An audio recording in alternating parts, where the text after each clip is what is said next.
गर्मी में आंगन में पेड़ के नीचे खाने सोने वाला ससुराल। मौसम तो सही है, लेकिन लगता है कि आज बारिश हो जाएगी, और अगर बारिश हो गई तो फिर तो बाद में और भयंकर गर्मी पड़ेगी। इस बार का मौसम तो कुछ समझ ही नहीं आ रहा, कभी एकदम से गर्मी तो कभी एकदम से बारिश। पता नहीं भगवान क्या चाह रहे हैं। एक बड़े से पेड़ के नीचे खाट पर पोता पोती के साथ बैठे सरला और हरिंदर मौसम को लेकर बात कर रहे होते हैं। तभी पड़ोस में रहने वाली कमला नाम की एक औरत अपने 4-5 भेड़ बकरियों को लेकर इनके यहाँ आती है। अरे कमला बहन, बड़े दिनों बाद आई हो, बगल में रहकर हम तुम्हें याद नहीं आते हैं क्या? तुम्हें तो पता है कि मेरी 2 बेटियां थी, और अब जब से दोनों के हाथ पीले करे हैं तब से घर की सारी जिम्मेदारी मुझ पर आ चुकी है। उनके जाने के बाद मुझे ही सब करना पड़ता है। अभी इन बकरियों को चरा कर आ रही थी तो सोचा तुमसे भी मिल लूं। ये तो आपने बिल्कुल सही किया, मैं भी चाय ही बना रही थी, पीकर जाइएगा। हम भी थोड़ी देर पहले ही अपनी बकरियों को चरा कर आए हैं। अब कमला भी सरला के साथ खाट पर बैठकर बातें करने लगती है। इस पेड़ के ऊपरी हिस्से में जहां सरला के परिवार की रसोई बनी थी, उस रसोई से सरला की बहू सरिता सबके लिए चाय लेकर सीढ़ियों से उतरते हुए नीचे आती है। गरम गरम चाय पीजिए। मैंने आपको देख लिया था तो इसीलिए आपकी चाय में अदरक नहीं डाली। आपके लिए मैंने गुड़ की इलायची वाली चाय बनाई है। तुम्हारी रसोई पूरे गांव की अनोखी रसोई है। तुमने तो पेड़ पर ही रसोई बना ली, और ऊपर वाले हिस्से में भी तुमने काफी बढ़िया बैठक बनाई है। जब मौसम अच्छा हो तब जाकर ऊपर बैठ जाओ। अब क्या करें कमला बहन, इस पेड़ से हमारा लगाव भी इतना है, इससे कई सारी यादें जुड़ी हैं हमारी। हमारे लिए तो ये हमारे परिवार का एक अहम सदस्य बन चुका है। वैसे मैंने सुना है कि शहर में आपके छोटे भाई के बच्चे वगैरह रहते हैं, वो लोग गांव नहीं आते क्या? बात तो उनसे होती रहती है, अब देखते हैं कि कब उन लोगों को यहाँ आना होता है। तो वहीं दूसरी तरफ शहर में उनके परिवार के कुछ लोग, आप हमें कब घुमाने ले चलोगे? पता है हमारे सभी दोस्त गर्मियों की छुट्टियां मनाने के लिए चले गए और अभी तक हम यहीं पर हैं। हम वैसे ही बहुत परेशान हैं, और परेशान मत करो। घर में फोन है, टैब है, वीडियो गेम है, उनसे जाकर क्यों नहीं खेलते? बाहर इतनी गर्मी में धूप में कहाँ जाओगे? पिछली बार भी आपने यही बोला था और कहीं घुमाने नहीं ले गए थे। हमें नहीं पता, हमें इन गर्मियों की छुट्टियों में कहीं घुमाने ले चलो। एक बार में समझ में नहीं आता क्या तुम दोनों को? अरे जब पैसे ही नहीं है तो कहाँ घुमाएंगे? जाओ अपने कमरे में। जिया और नैना की बात सुनकर पिंकी और रोहन उदास हो जाते हैं। तभी बाहर से उनके पति संदीप और अजय आते हैं। आगे आप लोग, क्या हुआ? कुछ बात बनी? नहीं, बात बनी। कोई भी हमें लोन देने के लिए तैयार नहीं है। लोन के लिए कुछ तो गिरवी रखना पड़ेगा, और ये घर तो पहले से ही गिरवी है। किसने कहा था नौकरी छोड़कर घर गिरवी रखकर अपना बिजनेस शुरू करने के लिए? जब भी इंसान बिजनेस शुरू करता है तो बैकअप में कुछ रखता है, लेकिन आपने तो कुछ भी नहीं रखा। मुझे तो ये डर रहता है कि कब ये छत हमसे छिन जाएगी, कहाँ जाएंगे? तो हमें क्या पता था ये सब हो जाएगा। सोचा था बिजनेस शुरू करेंगे तो ज्यादा से ज्यादा पैसा कमाएंगे, लेकिन जब से बिजनेस शुरू किया है तब से बस पैसे जा ही रहे हैं। अजय और संदीप ने तो 2 महीने पहले अपनी नौकरी छोड़कर बिजनेस शुरू करने के लिए अपना घर तक गिरवी रख दिया था।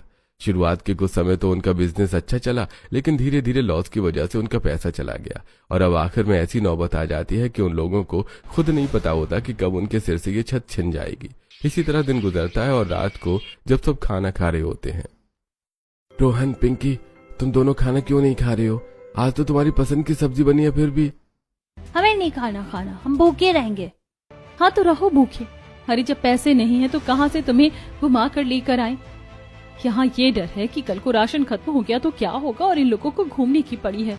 हमारे टाइम पर ऐसा क्यों होता है? पिछली साल भी आप लोग हमें कहीं घुमाने नहीं ले गए थे। वैसे बच्चे कह तो सही रहे हैं, अगर हम लोग कुछ ही दिनों के लिए कहीं बाहर चले जाएं तो हो सकता है कि हमारा मूड फ्रेश हो, और उसके बाद हम अच्छे से अपने बिजनेस को कंटिन्यू कर पाएं। लेकिन हम लोग जाएंगे कहाँ? हर जगह तो पैसा लगता है। ऐसी कोई जगह नहीं है जहाँ जाने के लिए हमारा पैसा ना लगे।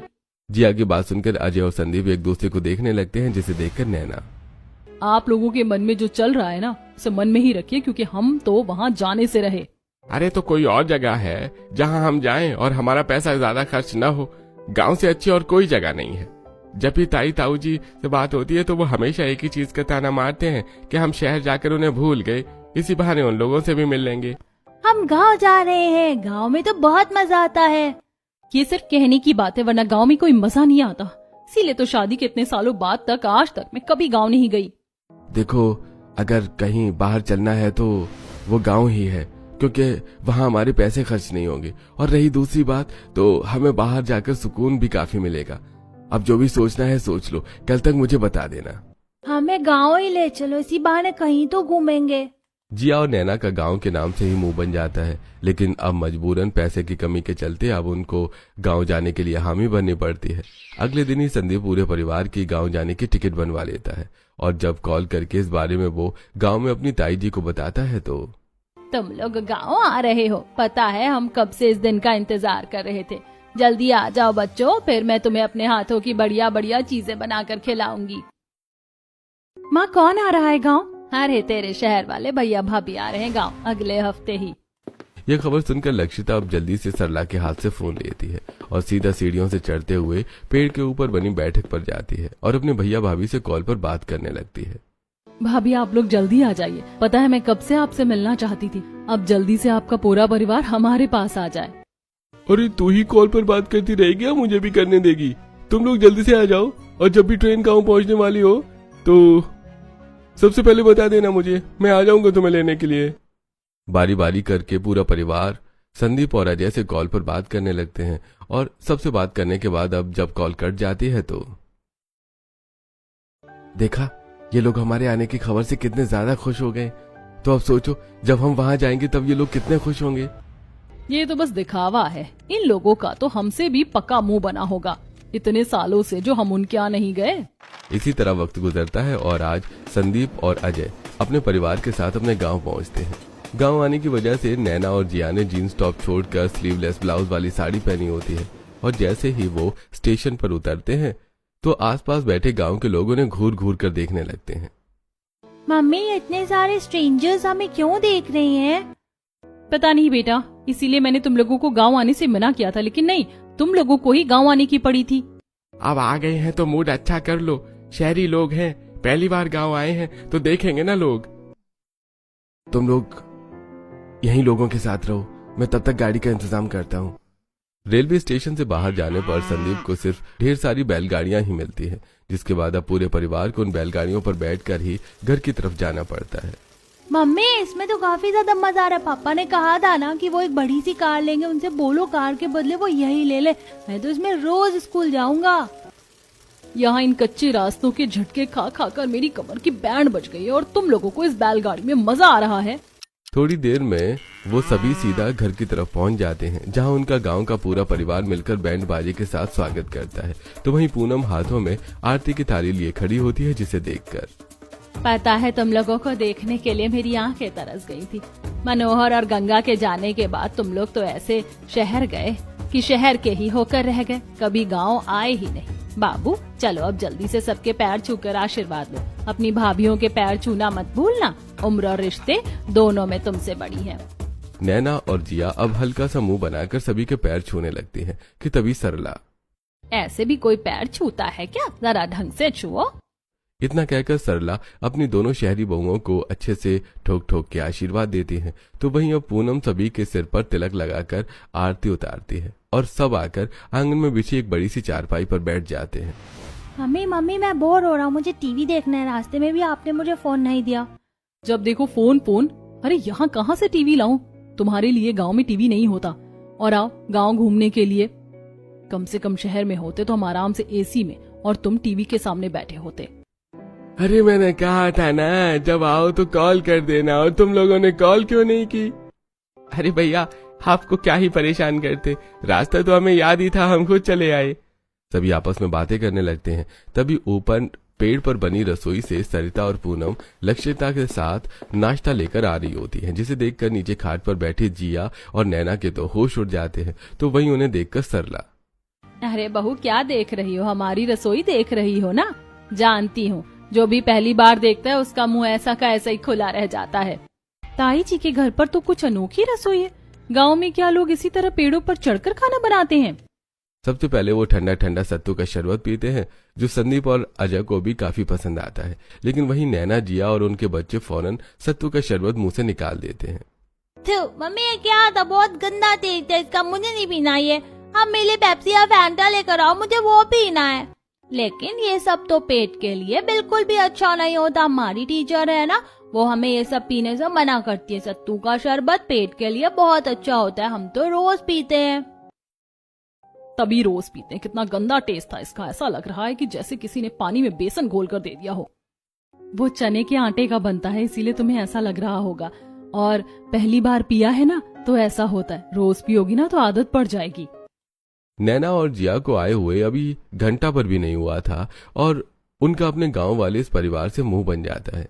इसी तरह अब शाम हो जाती है। सभी लोग अभी तक आंगन में पेड़ के नीचे चारपाई पर बैठे होते हैं कि तभी घर की औरतें अब जल्दी जल्दी आंगन में सबके लिए खाना लगाने लगती हैं, जिसे देखकर ये क्या आप लोग खाने की तैयारी आंगन में क्यों कर रहे हैं? घर के अंदर चलते हैं ना, आराम से डाइनिंग टेबल पर खाना खाएंगे।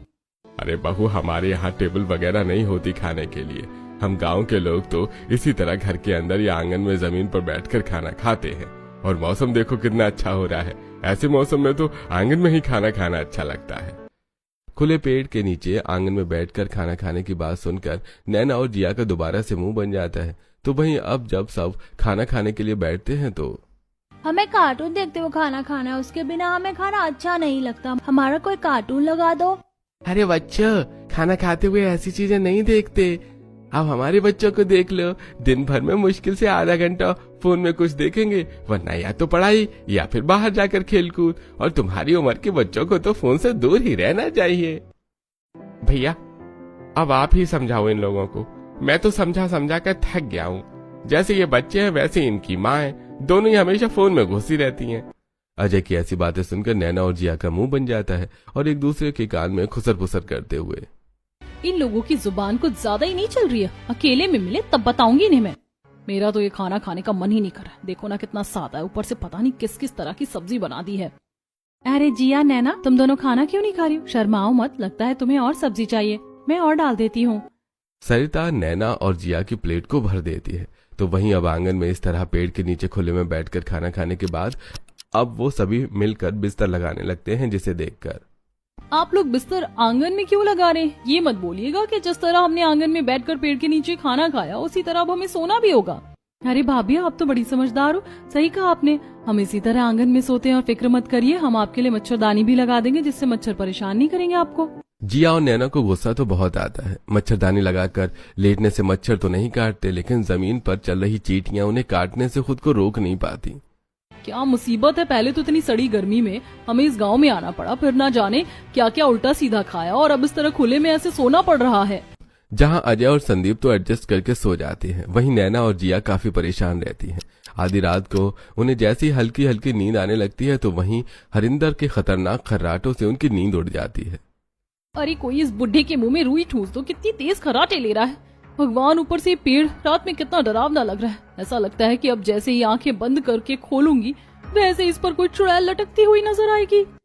जैसे तैसे करके वो सोने की कोशिश करती हैं और इसी तरह अब सुबह हो जाती है।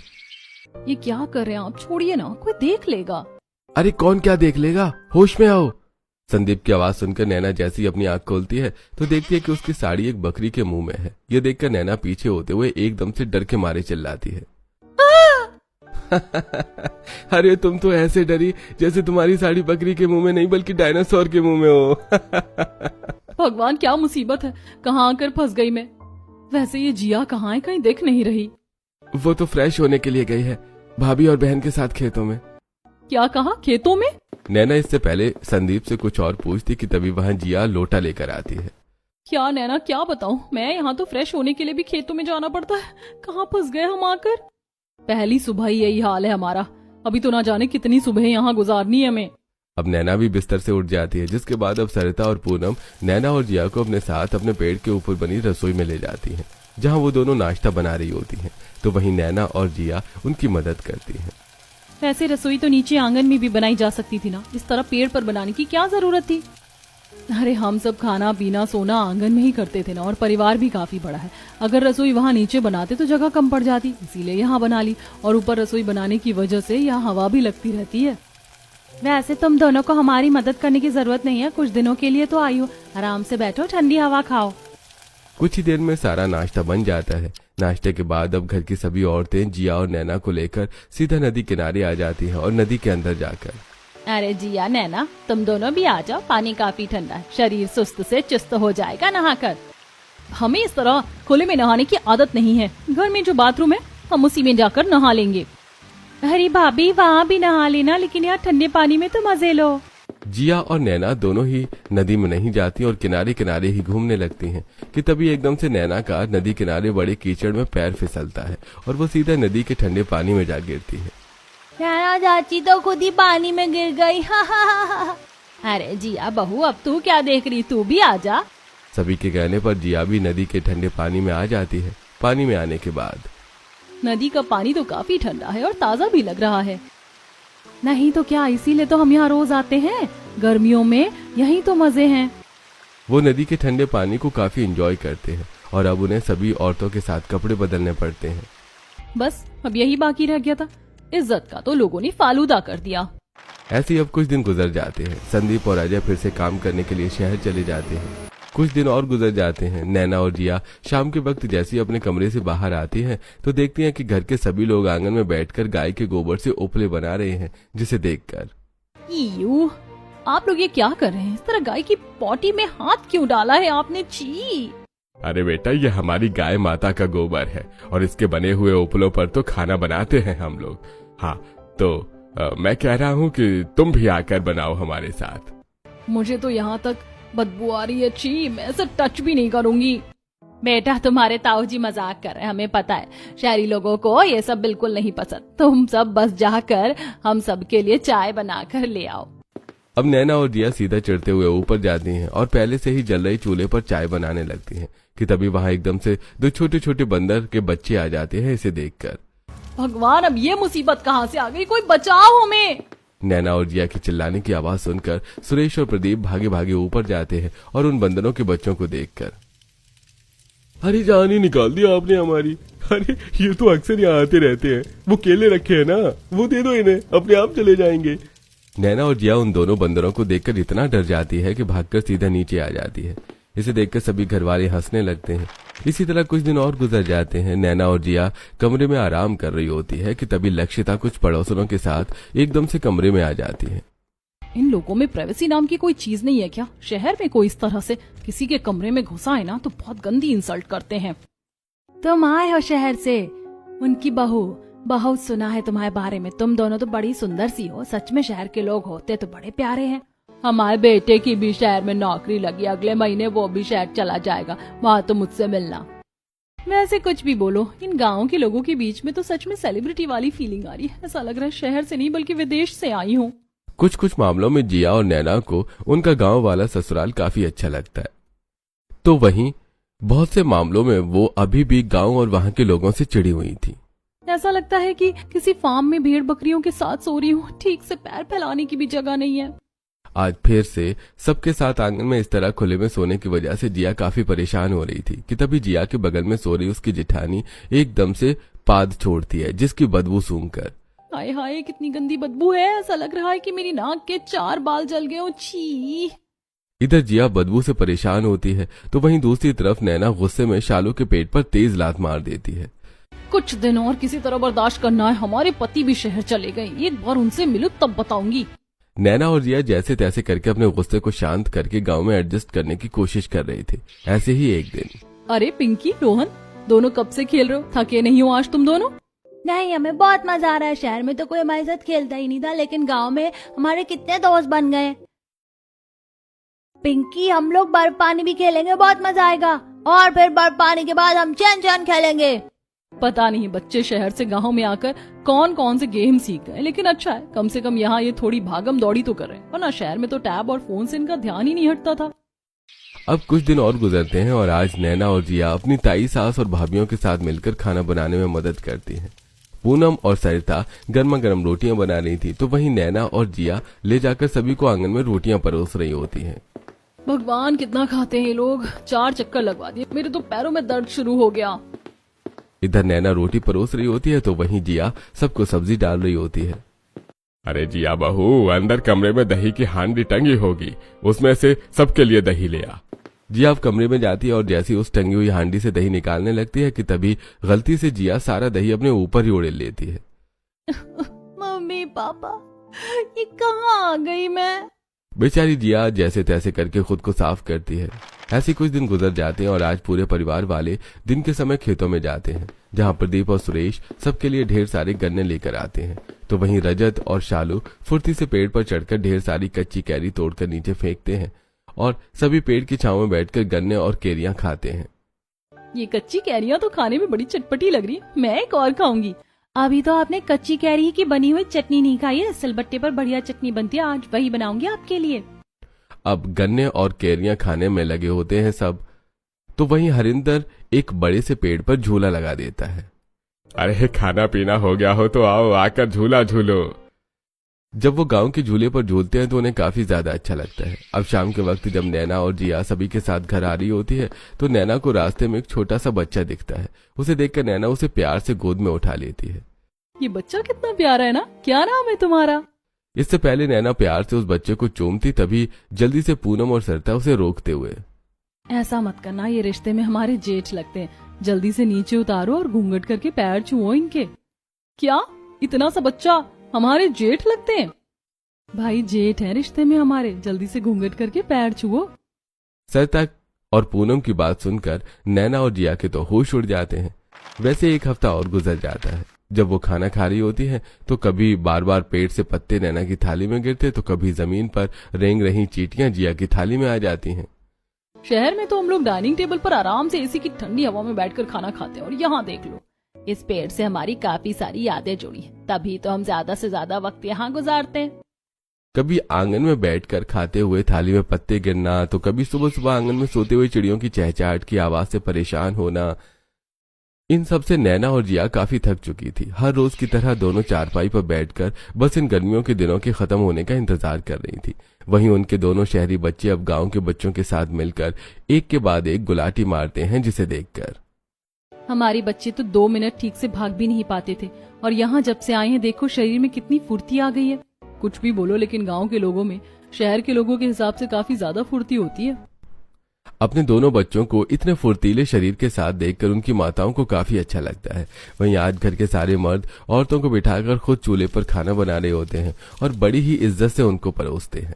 हमारे घर की औरतें, बेटियां, बहुएं हमारे लिए कितना कुछ करती हैं। कम से कम हफ्ते भर या महीने में एक बार तो हम भी इन्हें खाना बनाकर खिला ही सकते हैं। लेकिन शहर में ऐसा नहीं है, हाउस वाइफ को ही सब कुछ करना पड़ता है। गांव में सब कितना मिलजुल कर रहते हैं। गांव की कई सारी खूबियां जिया और नैना को काफी पसंद आती हैं। वैसे कुछ दिन गुजरते हैं और शहर से उन दोनों के पति भी वापस आ जाते हैं। सब खाना खा रहे होते हैं कि तभी सरला, बहू बरामदे में जो टैंक बना है उससे थोड़ा सा पानी निकाल कर ले आओ, मटके का पानी खत्म हो गया है। रात का वक्त होता है। नैना टैंक के पास जाकर उसमें से पानी निकालने लगती है कि तभी नैना के पैर के पास एक चूहा गुजरता है, जिसे देखकर नैना काफी डर जाती है और वो सीधा पानी के टैंक में जा गिरती है। कोई बचाओ मुझे, मैं डूब जाऊंगी, मुझे तैरना नहीं आता, कोई बचाओ मुझे। नैना की चिल्लाने की आवाज सुनकर सभी लोग भागे भागे आते हैं, लेकिन जब वो उसे इस तरह टैंक में डूबा हुआ देखते हैं तो चुपचाप खड़े हो जाते हैं। अरे आप लोग मुझे बचा क्यों नहीं रहे, मैं डूब जाऊंगी। एक बार अपने पैरों पर खड़ी होने की कोशिश तो करो। सरिता की बात सुनकर नैना जब पैरों पर खड़ी होने की कोशिश करती है तो देखती है कि टैंक का पानी उसके घुटनों के नीचे तक ही है। हमें नहीं पता था कि शहर के लोग इतने कम पानी में भी डूब जाते। ये शहर वाली चाची तो बहुत ज्यादा डरपोक है। सभी को अपना इस तरह मजाक उड़ाते देखकर नैना को काफी गुस्सा आता है और अब वो सीधा कमरे में जाकर अपने पति से बात करने लगती है। बस संदीप, बहुत हुआ, अब मैं यहाँ और नहीं रह सकती। अरे यहाँ किसी भी चीज की फैसिलिटीज नहीं है, लाइट आती नहीं है, फोन में नेटवर्क नहीं आते, नहाने के लिए नदी में जाओ, अरे फ्रेश होने के लिए भी सुबह सुबह खेत में जाना पड़ता है, और खाना सोना वो तो पूछो ही मत, हर चीज आंगन में करनी है। इस पेड़ से लोगों को ऐसा क्या लगाव है, मुझे तो समझ नहीं आता। बस बहुत हुआ, अब मैं भी यहाँ और नहीं रह सकती, हमें यहाँ से कल ही निकलना है। जिया और नैना के पति उन्हें समझाने की काफी कोशिश करते हैं, लेकिन वो उसकी एक नहीं सुनती कि तभी वहाँ हरिंदर और सरला आते हैं और उन लोगों की बात सुनकर, हमें बोलने का कोई हक नहीं है, लेकिन तुम लोगों को ये जानना है ना कि हम इस आंगन और पेड़ से इतने जुड़े हुए क्यों हैं। बहू, तुम्हारे दादा ससुर के आगे एक ऐसा वक्त था जब उनके पास कुछ भी नहीं था, रहने के लिए एक झोपड़ी तक नहीं थी। गांव में किसी ने भी उनकी मदद नहीं करी थी, तो उन्होंने इसी पेड़ का सहारा लिया था और इस पेड़ के नीचे आंगन में ही एक छोटी सी झोपड़ी बनाकर रहने लगी थी। इसलिए हम सबकी इससे यादें जुड़ी हैं। मेहनत करके उन्होंने इस झोपड़ी को इस बड़े से घर में बदला। जिस पेड़ और आंगन ने हमारे पूर्वजों को सहारा दिया हो, तो हम कैसे उससे लगाव न रखें। तुम लोगों को जो भी दिक्कत हुई है हमें माफ कर देना, लेकिन हम इस पेड़ और आंगन को नहीं छोड़ सकते। हरिंदर की बातें सुनकर जिया और नैना को अपने कहे हुए शब्दों पर काफी ज्यादा अफसोस होता है। ऐसे ही अब दिन गुजरते हैं। आज जिया और नैना जब अपनी भारी साड़ियों की बजाय शहर के नॉर्मल जीन्स टॉप में आसपास घूम रही होती हैं, तो कुछ पड़ोस की औरतें सरला के पास आकर, तुम्हारी ये टेरी बहुएं तो कैसे गंदे गंदे कपड़े पहनकर घूमती हैं। अरे हमारे घर की बहू बेटियां देखेंगी तो क्या असर पड़ेगा उन पर। हमारे घर की बहुएं हैं, वो जो भी पहनकर घूमे, तुम्हें उससे क्या। अरे शहर के और गांव के पहनावों में जमीन आसमान का फर्क होता है। और इतनी देर से जब वो साड़ी पहन रही थी तब तो तुमने कुछ नहीं बोला। अपनी ताई सास की ऐसी बातें सुनकर नैना और जिया, हमारी सास सच में कितनी अच्छी है ना। मुझे तो लगा था कि ये हमें कपड़ों को लेकर कुछ बोलेंगी, लेकिन ये तो उल्टा हमें सपोर्ट कर रही है। ऐसे ही अब कुछ दिन गुजर जाते हैं। जहाँ पहले हर रोज सुबह जिया और नैना सबके 100 बार उठाने पर चिढ़कर उठती थी, तो वहीं आज वो अपने आप सबसे पहले उठ जाती हैं। आज पहली बार टाइम से पहले इतनी सुबह सुबह मेरी आंख खुल गई, वरना शहर में तो 4-4 बार का अलार्म लगा कर रखना पड़ता था। गांव आने का कुछ तो फायदा हुआ है, कम से कम अब आंखें तो टाइम पर खुलने लगी हैं। ऐसे दिन और गुजरते हैं और धीरे धीरे गर्मी की छुट्टियां खत्म होने लगती हैं। इन कुछ दिनों में जिया और नैना के बच्चे अब गांव के बच्चों की तरह काफी स्ट्रांग हो चुके थे। हमेशा फुर्तीला शरीर रखना, खेलना कूदना, यहाँ तक कि 5-5 किलो का वजन भी आसानी से उठा लेना, इसे देखकर नैना और जिया को काफी अच्छा लगता है। आज शाम जब नैना अपने दोनों गांव वाली भाभियों के साथ मिलकर चूल्हे पर रोटियां सेक रही होती है कि तभी एकदम से नैना का हाथ जल जाता है और सब भागे आते हैं। ये भगवान, कितना हाथ जला लिया इसने। सरिता, क्या जरूरत थी इससे रोटी बनवाने की। पता है ना इसे चूल्हे की आदत नहीं है। माँ जी, मैंने तो मना ही किया था, लेकिन ये मानी ही नहीं। मैं जल्दी से कच्चा आलू घिसकर लगाती हूँ। सरिता एक बड़ा सा कच्चा आलू लेती है और उसे घिसकर नैना के जले हाथ पर लगा देती है। नैना का हाथ जला होने के कारण सरिता उसे अपने हाथों से ही खाना खिलाती है, जिससे नैना को काफी अच्छा लगता है। अब ऐसे ही कुछ दिन गुजर जाते हैं। आज लक्षिता जिया और नैना को उनके कमरे में ही खाना देने के लिए आती है। अचानक क्या हुआ? हम सब तो एक साथ बाहर आंगन में खाना खाते थे ना। लेकिन आप लोगों को दिक्कत होती थी ना। हमें लगा कि धीरे धीरे आदत पड़ जाएगी, लेकिन रोज ही दिक्कत होने लगी, तो इसीलिए माँ ने खाना कमरे में ही भिजवा दिया। लक्षिता दोनों की खाने की प्लेट रखकर वहां से चली जाती है। उसके बाद जब नैना और जिया आज अकेले कमरे में खाना खा रही होती हैं, तो मुझे तो बिल्कुल भी अच्छा नहीं लग रहा है। भले ही बाहर दिक्कत होती थी, लेकिन वहाँ कम से कम सबके साथ हंसी मजाक करके वक्त तो काट दिया करते थे। दोनों अपने खाने की प्लेट उठाती हैं और सीधा बाहर आ जाती हैं। इसी तरह हफ्ता भर और गुजरता है और आज फाइनली नैना और जिया अपने परिवार वालों के साथ वापस शहर के लिए निकल रही होती है। तो वहीं घर वाले उन्हें आटा, दाल, मसाले और भी कई तरह का सामान देते हैं। इसमें सारा खाना पीने का सामान है। अब तुम लोगों को साल भर के लिए राशन लेने की बिल्कुल जरूरत नहीं है। इसमें सारा खाने पीने का सामान है। अब तुम लोगों को साल भर के लिए राशन लेने की बिल्कुल जरूरत नहीं है। इसमें काजू, बादाम और भी कई सारी चीजें हैं। दोनों बच्चों को रोज खिलाना और तुम लोग भी खाना। पिंकी, रोहन, तुम लोग हमें बहुत याद आओगे, जल्दी आना वापस। शुरुआत में जितनी नैना और जिया को शहर जाने की एक्साइटमेंट थी, तो वहीं आज उन दोनों का दिल काफी उदास होता है। अब वो सभी घंटों का सफर तय करते हुए वापस शहर आ जाते हैं। शहर आने के बाद उनके पतियों का काम काफी अच्छे से चल रहा है। हमें लगा ही नहीं था कि 1 से 1.5 महीने में आप लोग अपना काम इतने अच्छे से शुरू कर लेंगे। वैसे काम शुरू करने के लिए आपको पैसे कहाँ से मिले? जब हम गांव गए थे तो ताऊ जी की मैंने सारी बात बताई थी, तो उन्होंने बिना सोचे समझे हमें पैसे दे दिए। जब हम बीच में शहर आए थे तो उन्हीं पैसों से हमने काम शुरू किया था। क्या कहा? उन लोगों ने आपको पैसे दिए, वो भी इतने सारे?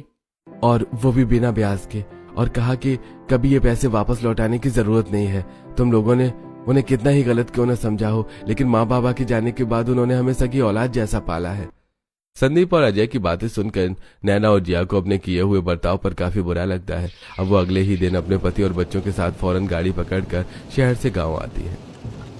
ताई जी, हमने काफी गलत समझा आप लोगों को। आपके आंगन में रहने, खाने पीने और गांव की इस लाइफस्टाइल की वजह से हम काफी परेशान हो गए थे, लेकिन धीरे धीरे हमें एहसास हुआ कि ये सब तो शहर से काफी ज्यादा अच्छा है। और आपने एक बार भी नहीं जताया कि आपने हमारी कितनी बड़ी मदद करी है। हमारे इस बिहेवियर के लिए हमें माफ कर दीजिएगा। मेरे बच्चों, कोई जरूरत नहीं है माफी मांगने की। तुम लोग तो हमारे अपने हो, ये सब तो चलता रहता है। इस दिन के बाद से नैना और जिया अब हर साल छुट्टियों में हमेशा गांव आती हैं और गांव के लाइफस्टाइल को अच्छे से एंजॉय करती हैं।